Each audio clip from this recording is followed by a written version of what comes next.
고린도전서 10장 32절에서 33절 말씀입니다. 같이 읽겠습니다. 유대인에게나 헬라인에게나 하나님의 교회에나 거치는 자가 되지 말고 나와 같이 모든 일에 모든 사람을 기쁘게 하여 자신의 유익을 구하지 아니하고 많은 사람의 유익을 구하여 그들로 구원을 받게 하라. 아멘. 원래는 11장 2절에서 7절을 해야 되는데 제가 이게 중요한 걸 빼먹었더라고요. 그래가지고 32절, 33절 하고 다음 주에 11장 2절에서 7절 하도록 하겠습니다. 자, 제가 두 가지 이야기를 해드릴 테니까 이야기를 잘 듣고요. 제일 나쁜 사람이 누구인지를 한번 찾아보세요. 자, 어느 중학교에서 실제로 있었던 일입니다. 보통의 중학교 체육 시간에는요, 옷을 갈아입고 체육을 나가게 됩니다. 요즘에는 남녀공학이 대부분이죠. 저는 저 중학교 다닐 때는 특히 대구는 공학이 제가 기억하기로는 하나 있었어요. 하나. 대학교 부속 중학교 거기가 하나 남녀공학이었고 전부 남중 여중 갈라져 있었거든요. 근데 이제 요즘에는 남녀공학이 대부분이기 때문에 옷을 갈아입기 위해서는 남자와 여자가 분리되어서 옷을 갈아입어야 됩니다.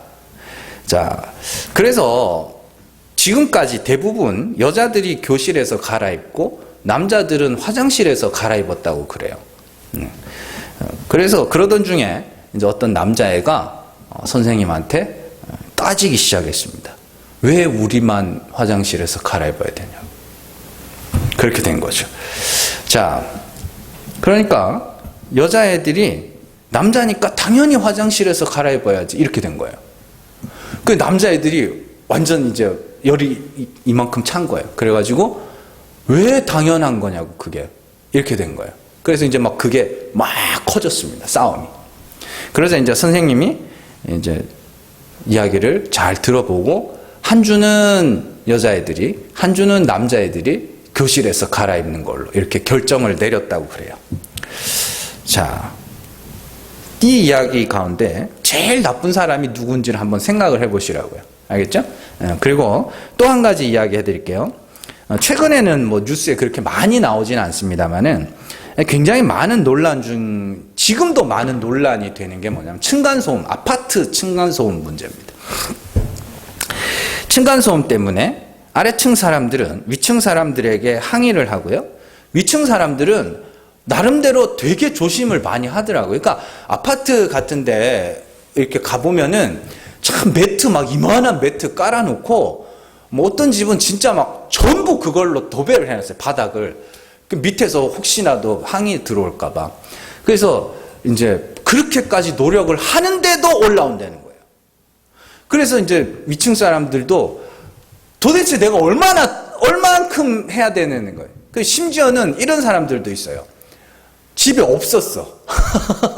집에 없었는데 쿵쿵거린다고 찾아온 사람도 있는 거예요. 그러니까 이제 위층 사람들은 진짜 야층 사람들 배려하기 위해서 매트도 깔고 신발도 신고 다니고 막 해가지고 배려를 하는데 밑에 층 사람들은 어떻게 해요? 조금만 소리 나면 이제 쿵쿵거린다고 올라오는 거예요. 올라오니까. 그래서 막 살인사건도 나고 그랬잖아요. 예전에는 막 밑에 층 사람이 시끄럽다고 밑에 층 하다가 이제는 또 막 요즘도 아니죠. 위층 사람들이 항의 자꾸 하니까 또 내려가서 또 이렇게 사람 죽이고 이런 사건들이 막 생기게 되면서 이게 이제 점점 문제가 커지기 시작하니까 겨우 결정을 내린 게 뭐냐면 직접 아래층 사람들이 직접 올라가는 거를 불법화하고 있습니다.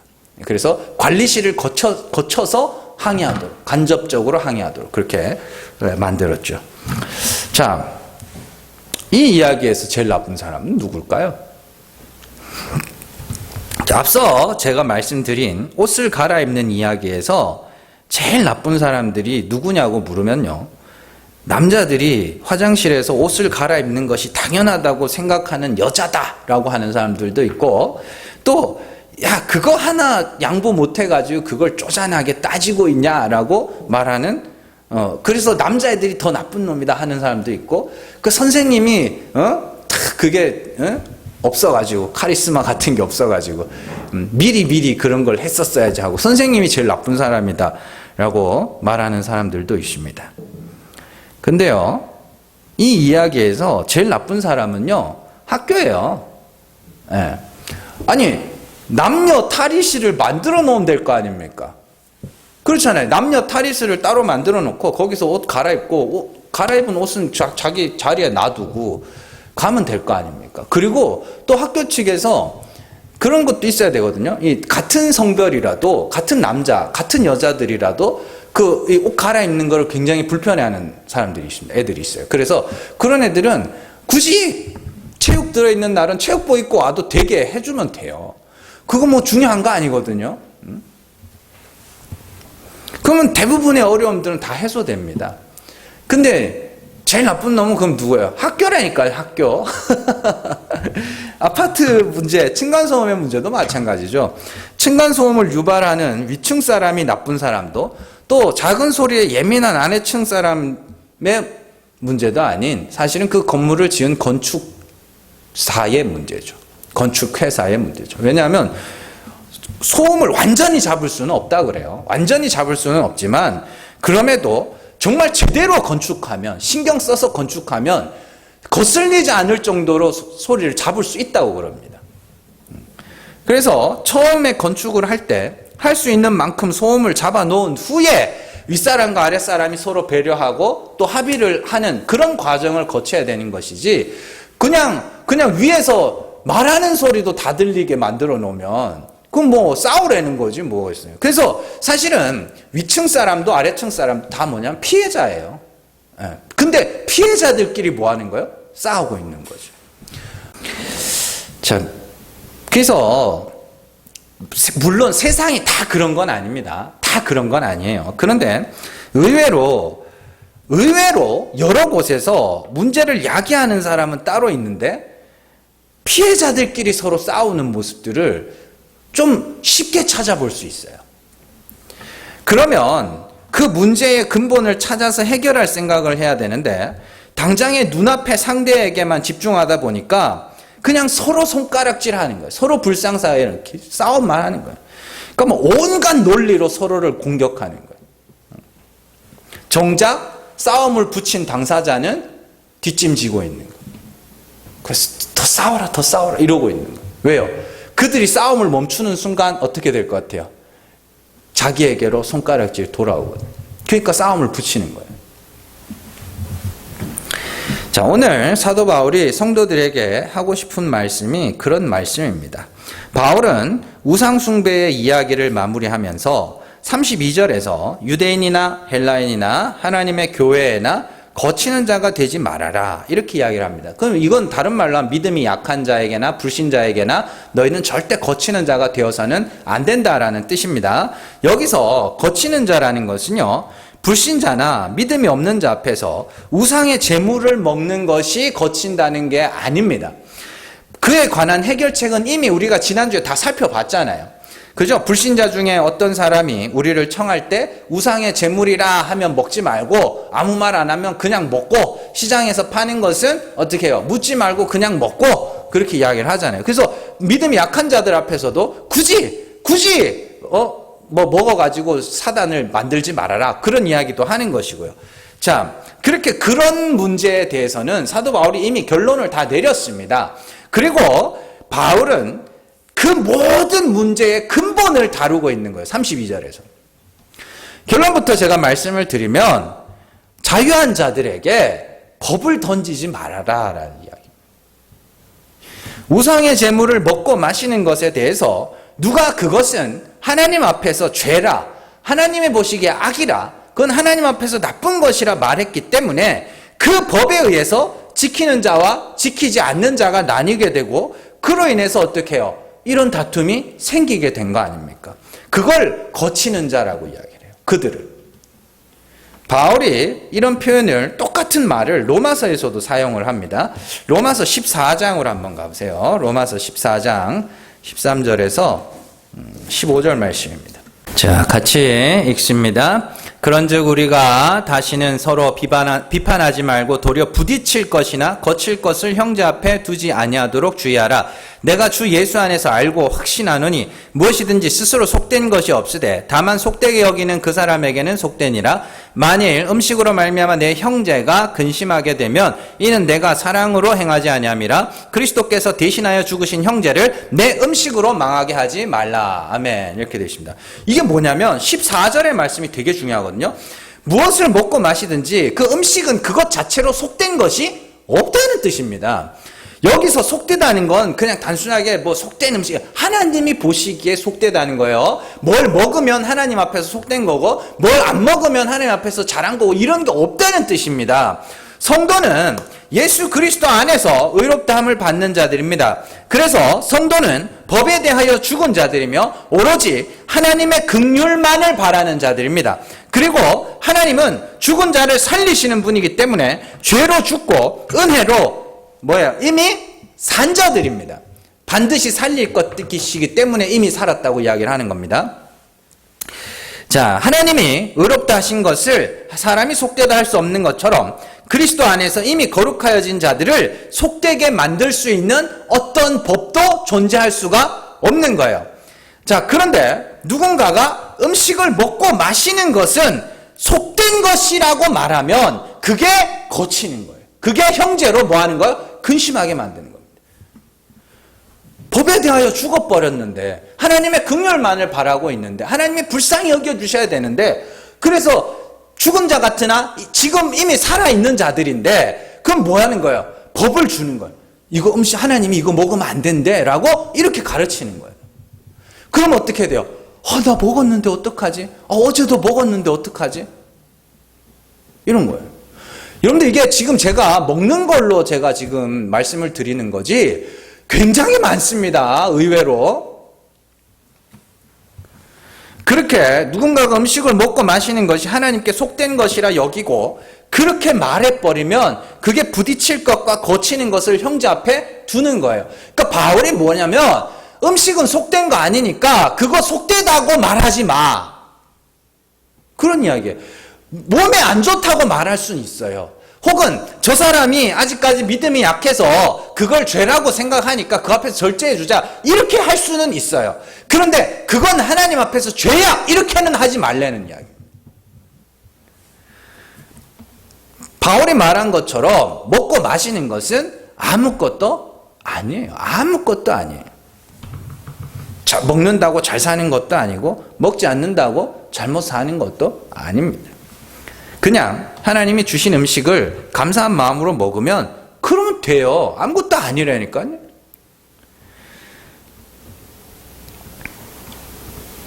그런데 누군가가 먹고 마시는 것이 혹은 다른 어떤 일들이 먹고 마시는 것뿐만이 아니라 다른 것들도 하나님이 악하거나 선한 것이다라고 여기는 거예요.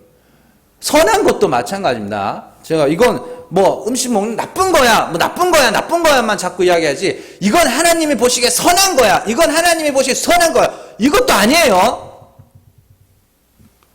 그 법에 의해서 사람들은 먹는 자와 먹지 않는 자, 하는 자와 하지 않는 자로 나뉘게 되는 거예요. 그리고는 어떻게 돼요? 서로 비판하게 되는 거죠. 그 법에 의해서. 그러니까 하나님 앞에서예요. 하나님 앞에서. 그냥 제가 말씀드리지만 교회 안에서 어떻게 하나님 앞에서 그럴 수가 있냐고 그런 말 하지 말라 그랬죠. 그 누가 싫은 거예요? 내가 싫은 거잖아요. 난 이게 싫어. 내가 불편해. 그렇게 말하지 뭘 하나님의 이름을 자꾸 들먹거리냐고. 그거 하지 말라는 이야기예요. 그러니까 나 이거 싫어 그러면 왜 비판하냐. 아니, 그 말도 못하면 어떡해.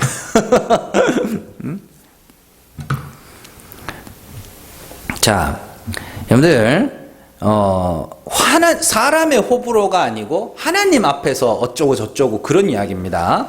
성도는 법에 대하여 죽은 자라는 사실을 여러분들이 잘 기억을 하셔야 됩니다. 법에 대하여 죽었다는 것은 그 법으로 내 죄를 자백함으로써 하나님의 긍휼만 바라고 있잖아요. 그게 법에 대하여 죽은 거예요. 스스로에 대하여 하나님이 불쌍히 여겨주셔야 하는 죄인이라는 자인식을 가진 자들이 법에 대하여 죽은 자들입니다. 나는 율법으로 하면 저주받을 수밖에 없어. 나는 하나님이 불쌍히 여겨주셔야만 구원에 이를 수 있는 자야. 요게 법에 대하여 죽은 겁니다. 그렇게 법에 대하여 죽은 자들은 이제 하나님의 이름으로 정죄할 법이 없어요. 없어. 그래서 성도를 자유하다라고 부르는 겁니다. 자유한 자, 자유하다라는 것은 아무렇게나 막 사는 것을 의미하는 것이 아니라 하나님의 긍휼만을 바라고 있는 상태를 자유라고 이야기를 하는 거예요. 자, 갈라디아서에서 사도 바울이 말하죠. 자유한 여인을 누구라 그래요? 사라라 그러죠. 자유한 여인을. 왜 자유한 여인인데요? 사라가 와싸, 난 자유해. 난 마음대로 살 거야. 막 사라가 그랬어요? 하나님이 불쌍히 여기셔서 아들을 주지 않으면 자기 힘으로는 절대로 아들을 낳을 수 없는 그 상태, 그걸 자유라고 이야기하잖아요. 그걸 긍휼의 상태라고 이야기를 하는 거니까요. 그러니까 자유라는 개념 자체를 여러분들이 잘 이해를 하셔야 됩니다. 내가 착하게 살든지 못되게 살든지 어떻게 해요? 나는 하나님이 긍휼히 여겨주셔야만 구원에 이를 수 있다는 그 완전한 긍휼의 자리에 거할 때 그걸 자유라고 이야기를 하는 거예요. 그러니까 뭘 자유한 여자 살아. 뭐예요? 하나님이 주시면 몰라도 내 힘으로는 낳을 수가 없다. 그래서 천사가 와서 명년 이맘때에 아들 낳을 거니까 피식 웃죠? 그게 자유라니까요. 나의 완전한 불가능.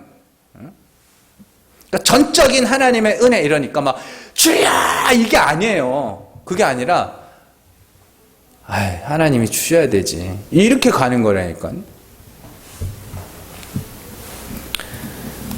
늘 성도는 자신을 보면서 자신의 약함과 자신의 부족함에 관심을 갖게 되고 그래서 은혜, 긍휼을 부르짖게 되죠. 자, 베드로전서 1장 21절 한번 가보세요. 같이 읽습니다. 너희는 그를 죽은 자 가운데서 살리시고 영광을 주신 하나님을 그리스도로 말미암아 믿는 자니 너희 믿음과 소망이 하나님께 있게 하셨느니라. 아멘. 야고보서 2장입니다. 야고보서 2장 12절에서 13절 말씀 같이 읽습니다. 너희는 자유의 율법대로 심판받을 자처럼 말도 하고 행하기도 하라. 긍휼을 행하지 아니하는 자에게는 긍휼 없는 심판이 있으리라. 긍휼은 심판을 이기고 자랑하느니라. 아멘. 자, 이게 자유를 설명하는 거예요. 우리가 그리스도로 말미암아 하나님이 죽은 자를 살리시는 분이심을 믿게 되었죠.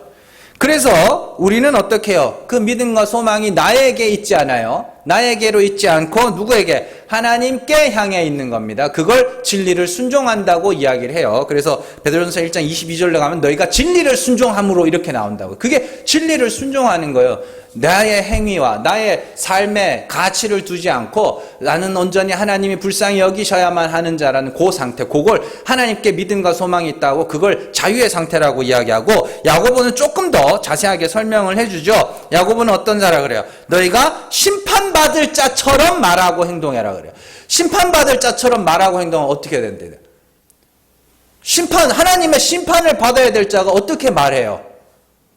하나님 내가 요렇게 했으니까 좀 봐주세요. 뭐 이래요? 아니요. 두렵고 떨리는 마음으로 어떻게 해요? 하나님의 긍휼을 부르짖죠. 그걸 13절에서 긍휼을 행하는 자라 그러고 그 긍휼이 행하지 않는 자. 자기가 심판받을 죄인임을 알지 못하여 어떻게 해요? 긍휼을 행하지 않는 자에게는 어떻게 긍휼 없는 심판이 있을 거야. 그러나 긍휼을 구할 수 있다. 너희가 정말로 하나님의 심판받을 죄인임을 알고 긍휼을 구하면 어떻게 해요? 심판을 이기고 하나님의 그 긍휼을 베푸신 하나님의 은혜를 자랑하게 될 거야.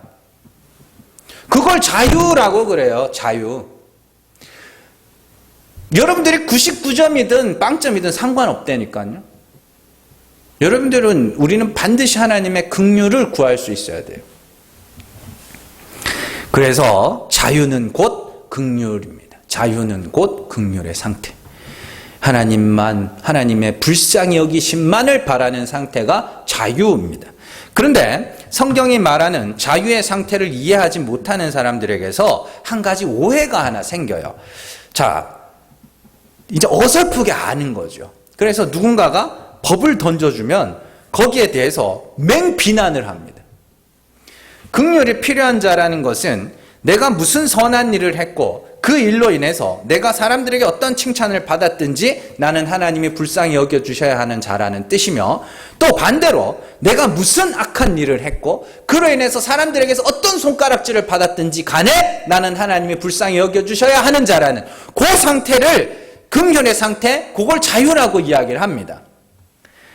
그런데 이 자유를 오해하다 보니까 누군가가 성도는 이렇게 살아야 한다, 저렇게 살아야 한다는 법을 던져주거나 성도는 그렇게 살면 안 된다는 책망을 할 때 이상하게 뭐라 그러냐면 네가 뭔데 나를 정죄해, 이렇게 가요.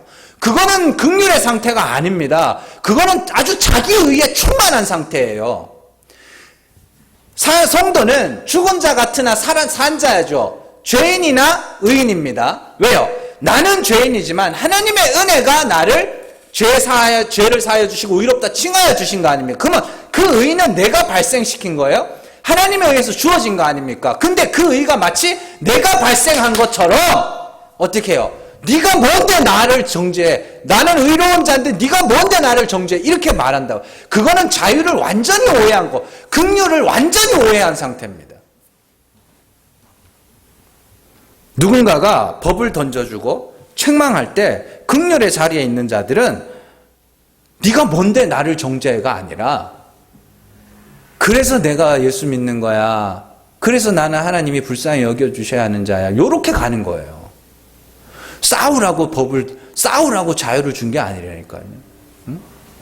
네가 뭔데 나를 정죄하냐 하는 것은 아직까지도 자기의에 충만한 상태고, 아직까지도 죽지 못한 상태고, 아직까지도 자유를 알지 못한 상태입니다. 하나님이 긍휼의 자리로 내려앉히시면 네가 뭔데 나를 정죄해라는 자기 보호 본능이 아니라 나 하나님이 그래서 나 예수 믿어. 그래서 나 하나님이 불쌍히 여겨주셔야 돼. 그래서 나는 하나님의 은혜가 필요한 자야. 그 자리로 가야 되는 거예요. 그게 자유를 이해한 자들의 반응입니다. 그러니까 자유의 원리는 곧 긍휼의 원리라는 걸 여러분들이 꼭 이해를 하셔야 됩니다. 네? 자, 바울은요, 사람을 거치게 만드는 것은 하나님의 사업을 무너지게 만들 수도 있다고 이야기를 합니다. 로마서 14장으로 한번 가보세요. 로마서 14장 19절에서 20절입니다. 같이 읽습니다. 그러므로 우리가 화평의 일과 서로 덕을 세우는 일을 힘쓰나니 음식으로 말미암아 하나님의 사업을 무너지게 하지 말라. 만물이 다 깨끗하되 거리낌으로 먹는 사람에게는 악한 것이라. 아멘. 자, 지난주에 제가 설명을 드렸죠. 하나님의 영광을 위해서 살아가는 첫 번째 조건이 뭐라 그랬어요? 복음을 전하는 거라 그랬죠. 복음을 전하는 게 하나님의 영광을 위해서 사는 겁니다. 복음을 전할 때 다른 사람들에게 거치는 자가 되지 않게 해서 이것저것 절제해 주는 거라 그랬죠. 자, 하나님의 영광을 위해서 살아가는 첫 번째 대전제가 복음을 전하는 거예요. 그것을 로마서 14장 18절에서 19절이죠. 19절에서 뭐라 그러냐면 화평의 일과 덕을 세우는 것, 이렇게 이야기를 합니다. 화평의 일이라는 게 뭐예요? 화평의 일. 예? 화평의 일이 뭐예요? 이게 여러분들이 참 재밌는 게 성경을 이렇게 읽잖아요. 그러면은 진짜 이렇게 한번 물어보고 싶어요. 이게 뭔 말이에요? 이렇게. 이거 뭔지 알아요? 이게 무슨 뜻인지 알아요? 그럼 화평의 일이 뭐예요? 하나님과 사람을 화목하게 하는 일. 그게 뭐예요? 복음이잖아요. 고린도후서 5장으로 가보세요. 고린도후서 5장 15절입니다. 같이 읽습니다. 그가 모든 사람을 대신하여 죽으심은 살아있는 자들로 하여금 다시는 그들 자신을 위하여 살지 않고 오직 그들을 대신하여 죽었다가 다시 살아나신 이를 위하여 살게 하려 함이라. 18절에서 19절 같이 읽습니다. 모든 것이 하나님께로서 났으며 그가 그리스도로 말미암아 우리를 자기와 화목하게 하시고 또 우리에게 화목하게 하는 직분을 주셨으니 곧 하나님께서 그리스도 안에 계시사 세상을 자기와 화목하게 하시며 그들의 죄를 그들에게 돌리지 아니하시고 화목하게 하는 말씀을 우리에게 부탁하셨느니라. 아멘. 이게 화목의 일이에요. 화평의 일이에요. 이게 화평이 평안, 화평, 평안, 평강, 이게 다 에이레네. 이게 뭐라 그랬어요? 원수되었던 자들이 화목하게 된 상태를 화평이라 평안이라 이야기하잖아요. 그러니까 화평의 일이라는 게 뭐냐면 하나님과 사람을 어떻게 화목하게 하는 거. 그러면 어떻게 하면 화목하게 돼요? 그거 나오잖아요. 19절. 하나님께서 그리스도 안에 계시사 세상을 자기와 화목하게 하셨다. 어떻게 해요?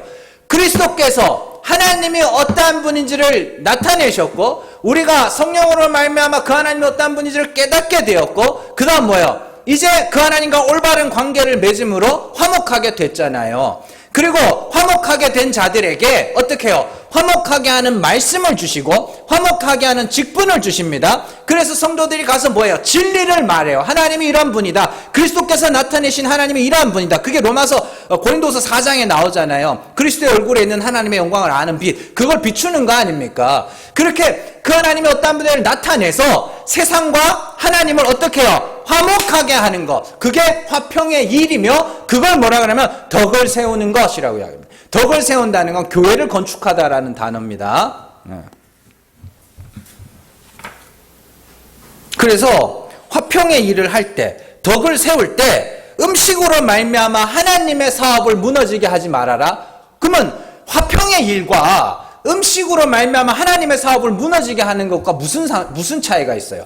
자, 다른 거 없어요. 하나님은 죽은 자를 살리시는 은혜의 하나님이십니다. 그래서 우리가 그 진리의 빛이 우리에게 비치자 내가 어떻게 해요? 내 속에서 내가 죽은 자로 드러나기 시작하잖아요. 내 죄가 드러나기 시작하잖아요. 그러면은 어떻게 해야 돼요? 그게 하나님과 내가 화목하게 되는 거고 우리가 또 하나님의 어떤 분인지를 증거합니다. 그러면 그들도 어떻게 해야 돼요? 택하신 자들 가운데 성령이 역사하시사 그들도 어떻게 해요? 죽은 자로 드러나겠죠. 그런데 그렇게 죽어서 하나님의 이름을 부르짖는 하나님의 긍휼을 부르짖는 그 자유하게 된 자들에게 뭐 하는 거예요? 이거 먹으면 안 돼. 이거 먹으면 하나님이 싫어해. 이렇게 하면 하나님이 좋아해. 이렇게 법을 던져버리면 그건 어떻게 되는 거예요? 그게 하나님의 사업을 망하게 되는 거예요. 왜요? 하나님과 다시 불화하게 하는 거 아닙니까?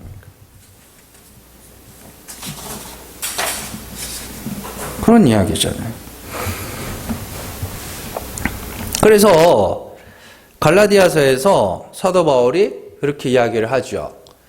자, 예수 그리스도를 잘 믿고 있는 성도들입니다. 하나님과 화목하게 된 자들이에요. 이미. 그죠? 하나님이 어떤 분인지, 그리스도를 통하여 하나님이 어떤 분인지 알게 됐고, 또, 그래서 하나님과 이제 화목하게 됐어요. 화목하게 됐어요. 근데, 어떻게 해요? 누군가가 와가지고, 할례 받아야 돼. 율법 지켜야 돼. 절기 지켜야 돼. 그래야 하나님이 좋아해. 이렇게 가르쳤다고 치자고요. 그럼 어떻게 되는 거예요? 그게 다시 하나님과 원수가 되는 거예요. 왜요? 하나님은 죽은 자를 살리시는 하나님인데 자기가 살겠다고 그러네? 다시 율법 아래로 들어가서 내가 살겠다고 그러네? 그게 하나님과 원수되는 거예요. 그래서 육신의 생각은 하나님과 원수가 되느니라. 그게 육신의 생각이거든요. 그럼 영의 생각은? 죽은 자 가운데서 살아나기 위하여 날마다 그리스도와 같이 죽겠죠. 나는 죄인입니다. 나는 죄인이로소이다. 하나님 나를 불쌍히 여겨주시옵소서. 그러면 하나님 반드시 살리실 것이기 때문에 내가 죄인으로 드러나지만 그럼에도 불구하고 하나님의 은혜로 말미암아 어떻게 해요? 기뻐하고 감사하게 되는 거죠. 그런데 하나님의 사업을 무너뜨리는 거예요. 하나님이 이거 좋아해. 하나님 이거 싫어요. 하나님 헌금 내는 거, 헌금 많이 내는 거 좋아해. 그리고 여러분들에게 유익한 겁니다. 예배에 나오는 건. 그게 하나님이 좋아한다, 싫어한다가 아니라 여러분들에게 유익한 거라고. 왜냐하면 말씀이라는 거, 제가 늘 말씀드리잖아요. 인간이라는 사람, 인간의 기억이라는 것은 언제나 뭐예요? 언제나 내 죄는 감추고 내 의는 드러내려고 하는 습성을 갖고 있다고요. 그래서 정말로 막 결혼을 하고 나서 옛날 이야기를, 집사람이 옛날 이야기를 이렇게 한 번씩 해요. 옛날에 얼마나 폐악질을 했는지 막 이야기를 하면 정말 기억이 안 난다니까요. 내가 그랬어? 그래서 가만히 생각해보면 맞아. 왜냐하면 인간은요, 이 육신의 인간은 의도적으로 자신의 잘못을 의도적으로 감춰버린다니까요. 누가 시키지도 않았는데 어린애들 한번 보세요. 어린애들. 가가지고 너 옛날에 이렇게 했지? 그럼 내가 언제? 이런다니까요. 나 기억 안 나. 이러고. 지한테 불리한 건 다 기억 안 난대. 그리고 지가 뭐 잘해줬는 거 뭐. 어릴 때 뭐 엄마한테 종이 쪼가리 찍찍 잘라가지고 꽃 따라줬는 거. 평생 우려먹, 평생 우려먹어가지고. 그렇잖아요. 저도 마찬가지예요. 저도 부모님한테 굉장히 속썩이고 애를 많이 먹였는데 별거 아닌 것처럼 생각. 그리고 쪼매한 거, 요만한 거 하나 해주는 거는 평생 울고 먹지. 그 인간은 가만 놔두면 그런다니까요. 그래서 우리가 말씀을 통해서 늘 하나님이 죽은 자를 살리시는 분이심을 확인하고 그 말씀이 내 안에 역사하여 끊임없이 나의 벌거벗음을 드러내는 것. 그게 여러분들 이 예배라는 건 굉장히 유익한 시간입니다. 이걸 안 나온다고 여러분들 구원에 취소되거나 하지 않아요. 그런데 안 나오면 우리 신앙생활에 너무 큰 어려움이 있어요. 사실은. 그래서 유익하기 위하여 나오는 거고. 저도 어떻게 해요? 저도 여러분들에게 유익하도록 하기 위해서 계속해서 같은 말인데 다르게 전할 뿐입니다.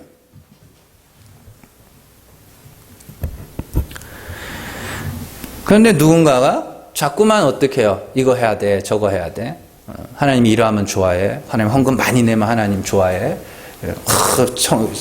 이런 거 하면 천국에서 상급이 있을 거야. 뭐 이런 식으로 막 가르친다고 치자고. 그러면은 그게 하나님의 사업을 무너뜨려요. 왜요? 하나님의 사업이 뭔데요? 화목하게 하는 일 아닙니까? 근데 하나님의 사업은 어떻게 해요? 화목하게 하는 건데 자꾸만 누군가가 이 얘를 어떻게 해요? 선동해가지고 하나님과 자꾸 원수된 자리로 끌고 가네? 그건 안 되잖아요. 그래서 거칠 것을 두지 말아라. 그런 이야기를 하는 겁니다. 단순히 먹는 이야기뿐만이 아닙니다. 우리 신앙생활 전반에 걸쳐있는 모든 것들에 대한 이야기예요.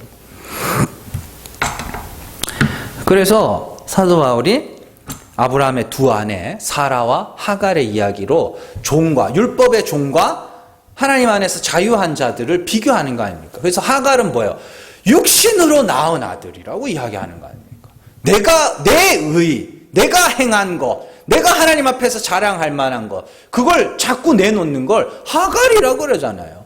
자유한 여인은 뭐야? 긍휼만, 은혜만 바라고 있는 그 상태를 자유한 여인, 그걸 두 개를 비교하잖아요. 그러면서 너희는 뭐라 그래요?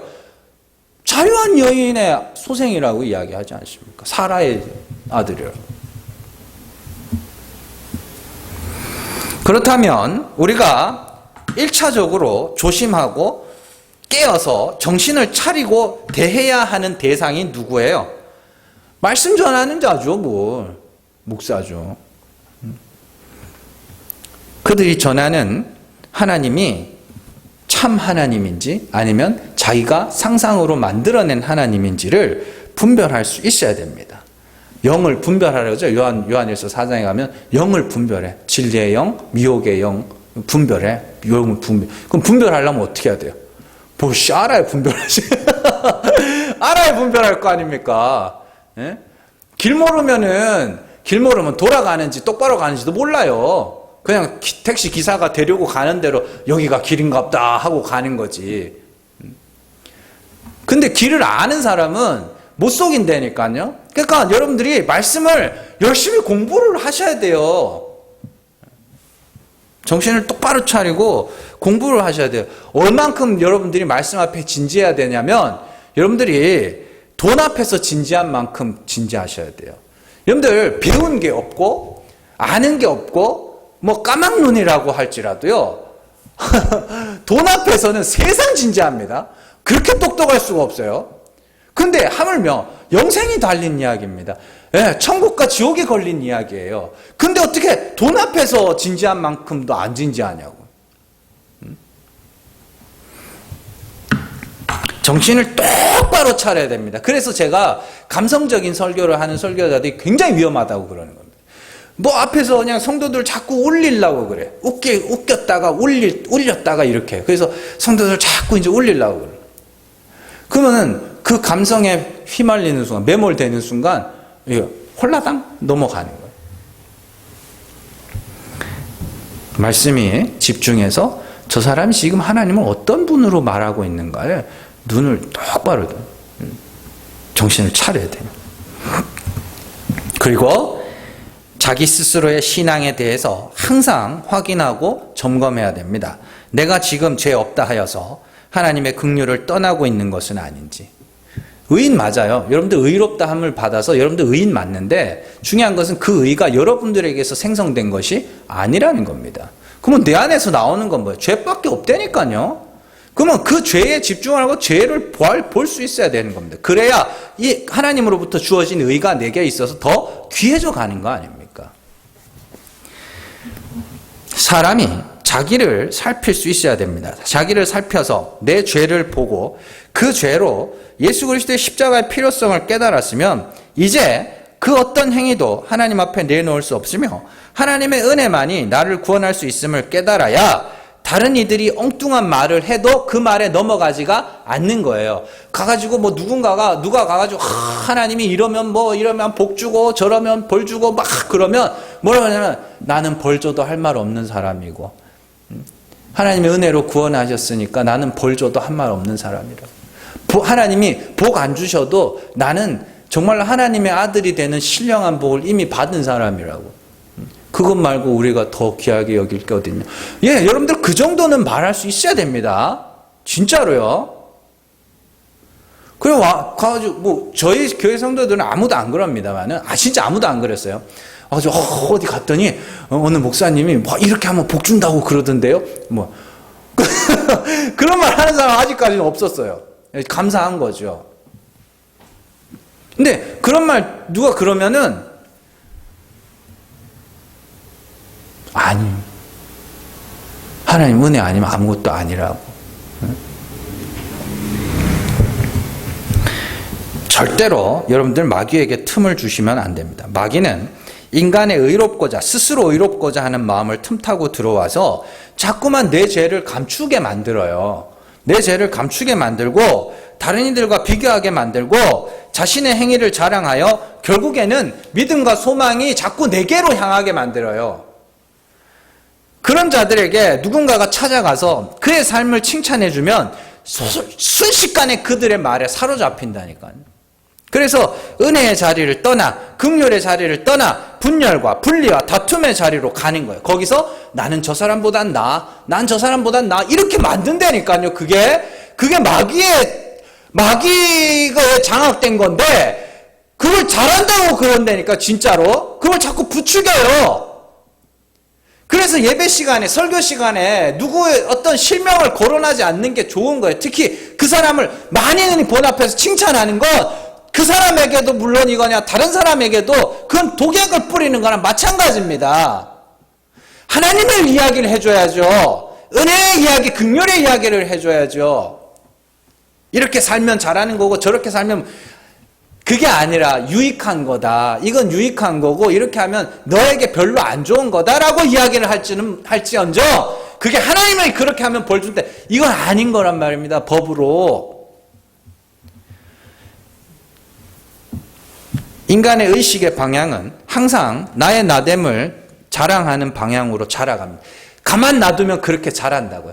가만 놔두면 그렇게 자라요. 제가 산책하는 길에 올해도 어김없이 누가 심지도 않았는데 이 망할 놈의 잡초는 왜 그렇게 많이 피는지 이렇게 걸어가잖아요.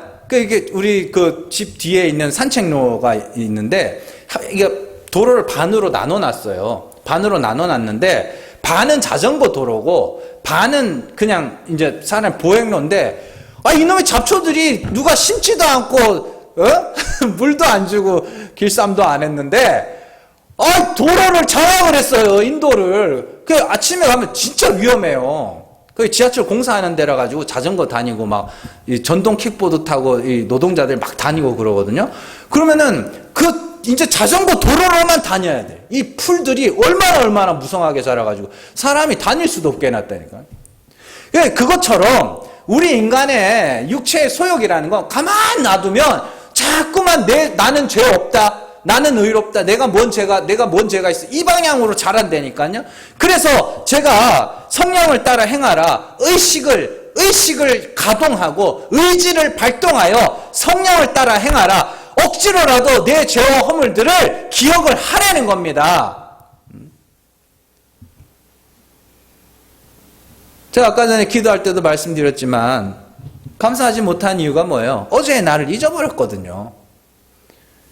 어제 내가 기도한 게 있을 거 아닙니까? 어제 말고 옛날에 어제 내가 구하고 기도하던 게 있었을 거 아닙니까? 근데 그걸 잊어버렸어요. 잊어버리니까 어떻게 해요? 오늘 불만인 거야.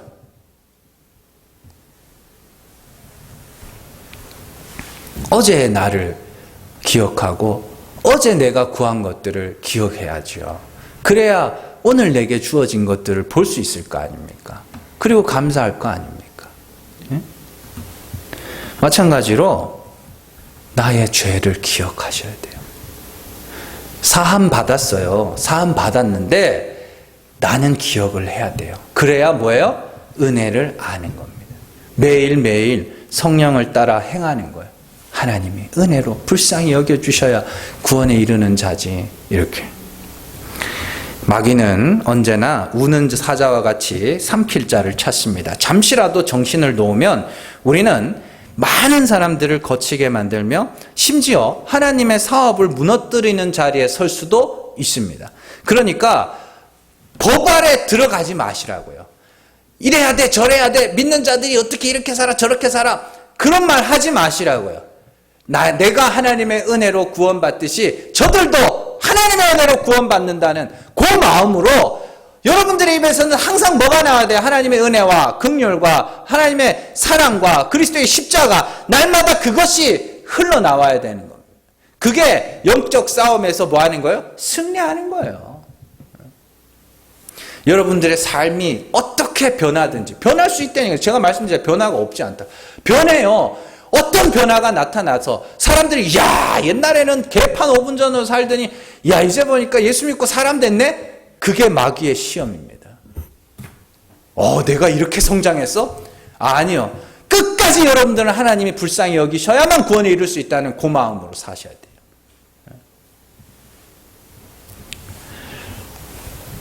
참 하나님을 알고 참 하나님을 말함으로 하나님의 영광을 위해서 사는 자로, 예수 그리스도를 위해서 사는 자로, 하나님의 사업을 위해 사용되는 일꾼으로 하나님과 세상을 화목하게 만드는 평화의 도구로 여러분들 그렇게 살아가는 저여러분들 되시기를 주님의 이름으로 축원합니다. 기도하겠습니다.